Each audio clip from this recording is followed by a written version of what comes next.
la spiritualité du sang a été cachée à de nombreuses personnes. Donc aujourd'hui, je viens vous révéler un monde dans lequel vous n'avez jamais eu accès. C'est-à-dire le spirituel et le sang sacré. Okay?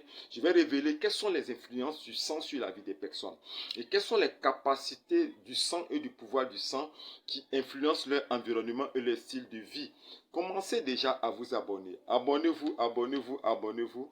Partagez, partagez et likez parce qu'il y a quelque chose de fort qui sera dit aujourd'hui. Excusez pour la vidéo, monsieur Bug, mais je vais vous enseigner sur qu'est-ce que c'est que le sang. Okay? Je vais me référer à l'histoire de Caïn et puis d'Abel. Qu'est-ce qui s'est passé? Caïn, par sa jalousie, va frapper son frère Abel et le mettre à mort. Okay? Et il va vouloir se cacher devant la face du Seigneur. Dieu qui est en haut, voilà qu'il a posé. La question que Dieu a posée à Caïn, pourquoi est-ce que le sang de ton frère crie jusqu'à moi? Donc le sang a le pouvoir de crier. Si le sang a le pouvoir de crier, c'est que le sang a le pouvoir aussi de parler, de réclamer, d'agir sur la vie des personnes. Okay? C'est pour ça que je veux aussi me référer du verset d'Ézéchiel. Ézéchiel 16, le verset 6. Oui, le Seigneur passait à côté de quoi? D'Ézéchiel. Okay? Selon l'histoire, la représentation du peuple d'Israël a dit, je t'ai vu coucher dans ton sang et je dis vis dans ton sang. Donc un homme peut être captif dans son sang. Voici beaucoup de choses dont je vais parler en 10 minutes. J'espère pouvoir vous enseigner pour que vous compreniez ce que c'est que l'influence du sang sur la vie des personnes et comment briser les liens et des contacts spirituels pour que vous soyez totalement libérés. Voilà. Le premier élément que vous devez retenir, c'est que le sang a le pouvoir, okay, de connexion. Voilà. Le sang a le pouvoir de connexion. Excusez-moi si ça bug, mais il faut que j'aille. Le sang a le pouvoir de connexion. Pourquoi? Parce que j'ai eu un témoignage ici en Côte d'Ivoire où une sœur que je connais très bien était allée aux États-Unis pour commencer une nouvelle vie. Elle a pu se marier. Mais à un moment donné, il y a eu ici en Côte d'Ivoire, à l'est du pays, ce qu'on appelle une grande fête des masques. Ici, on parle des masques glands. Ça, c'est à l'ouest de la Côte d'Ivoire. Ce sont des puissants masques qui sont adorés par un peuple particulier qu'on appelle les guerriers. Et lors des festivités ou le grand festival des masques dans son village, la sœur a commencé, à voir toute sa vie basculer. Parce que sa mère, quand le masque danse, ce sont les femmes qui accompagnent le masque et qui jouent des instruments autour. Elles sont des animateurs, elles sont consacrées aussi au masque. Okay? Donc sa mère vient de la lignée de ceux qui accompagnent le masque.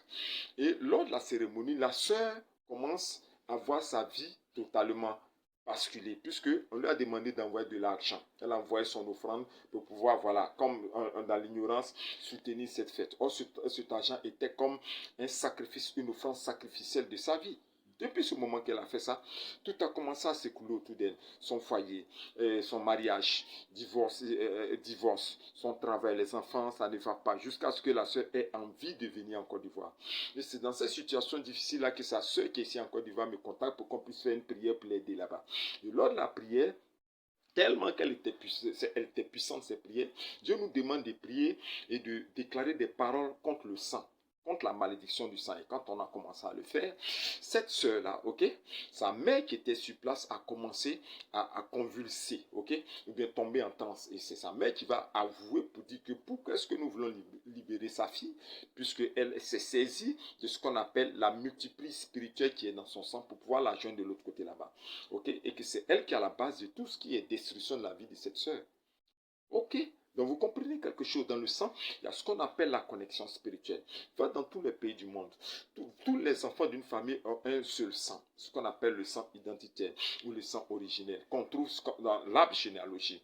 Toute l'arbre généalogique d'une famille est connectée par le même sang, comme la sève des nappes, et par une même racine. Donc partout où tu vas, les sorciers, les méchants, les spirites de la famille ont cette capacité de se saisir de cette connexion pour te trouver et pour t'atteindre de l'autre côté là-bas. Donc je viens te donner la solution pour que cette connexion soit brisée. Amen. Le deuxième élément que je peux vous dire concernant le sang est une prison. Comme le Seigneur parlait du peuple d'Israël, il dit, je passais auprès de toi, peuple d'Israël, je t'ai vu baigner dans ton sang. Et je dis, vis dans ton sang, vis dans ton sang. Ézéchiel 16, le verset 6. Donc, il y a des personnes qui restent captives dans le sang. Vous comprenez? C'est-à-dire que quoi? Le sang, ton sang, de manière spirituelle, peut être pour toi une prison spirituelle dans laquelle ton âme se trouve. C'est vrai que dans le livre des Deutéronomes, 12, le Seigneur a dit, ne mangez pas le sang parce que le sang est dans l'âme. La vie de quelqu'un se trouve dans son sang. La vie de quelqu'un se trouve dans ton sang. Donc, si tu es d'origine d'une famille marquée par le sceau de la malédiction, qui sont des sacrificateurs, qui sont des occultistes, qui sont des satanistes, qui adorent le Dieu, qui ont des pratiques occultes, tu viens d'une famille béninoise, où ce sont des gardiens des eaux sacrées, des forêts sacrées, des montagnes sacrées, tout ce qui est sacré, des adorations à haut niveau avec des démons, automatiquement, je le dis, automatiquement, tu es tenu captif à travers ton sang, à cause de l'alliance qui est de l'autre côté là-bas. Mais je vais te rappeler que le sang tisse aussi des alliances. On dit le sang de Jésus-Christ de Nazareth. C'est par ce sang-là que nous sommes en alliance avec l'éternel Dieu. Mais aussi dans le camp de l'autre côté là-bas. Le sang tisse aussi des alliances. Ton père était là, en face de l'esprit, en face du génie, pour tisser un pacte oral, ok, avec, si tu fais ça pour moi, je ferai ça pour toi aussi, si tu fais ça pour mes enfants. Donc, il livre ses enfants, ok. Moi, j'ai été sujet de ça. J'ai rendu beaucoup de témoignages où je viens d'une famille de prêtresses des eaux, une famille d'adorateurs des eaux, avec des hippopotames les plus sacrés de la Côte d'Ivoire.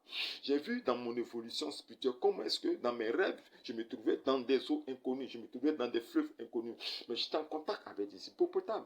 C'est lorsque j'ai commencé à jeûner, prier, que le Seigneur m'a dit, mais écoute, ton nom est inscrit dans une alliance des eaux sacrées et ces hippopotames étaient la représentation des génies de cette eau. Il m'a fallu du temps et surtout de la consécration pour briser cette alliance. Donc ton père peut aller tisser une alliance. Il peut aller écrire une alliance avec un esprit. Et toi, tu es condamné. C'est pour ça que Jérémie 31, le verset 29 au verset 31 dit, les pères ont mangé des fruits qui sont verts, mais c'est les dents des enfants qui en ont payé le prix. Donc les actes spirituels que nos parents font nous condamnent à travers notre sang. Parce qu'il s'est tenu là-bas avec son sang. Le sang a été témoin du contrat qu'il a fait avec cet esprit. Ok?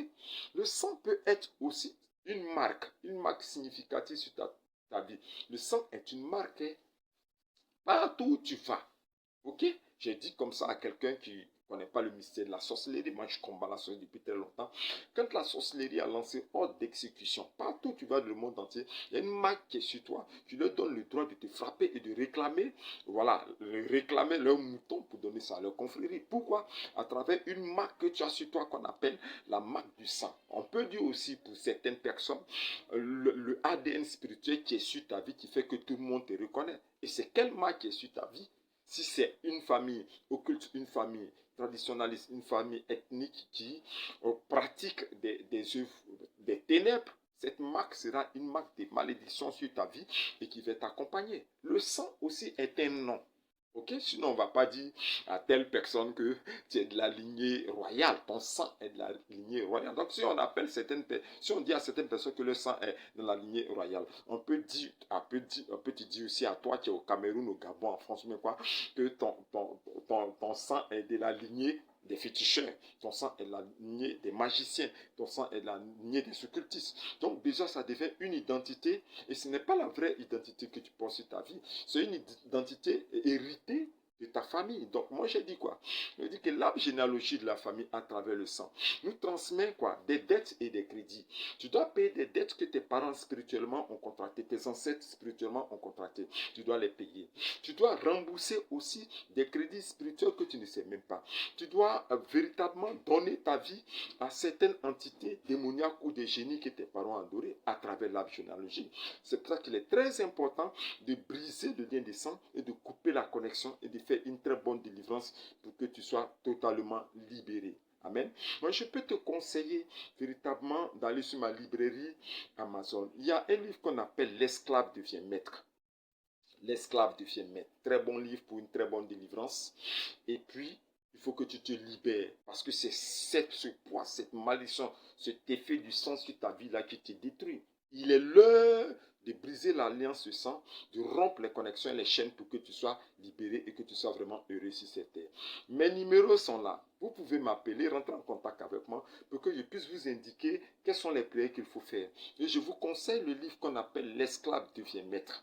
Un très bon livre qui permet de faire une très bonne délivrance au niveau des adorations de famille pour que vous soyez totalement libéré. La vidéo a bugué, mais j'ai été très heureux de savoir que vous l'avez regardé, que vous avez entendu le son de ma voix. Jésus-Christ vous aime.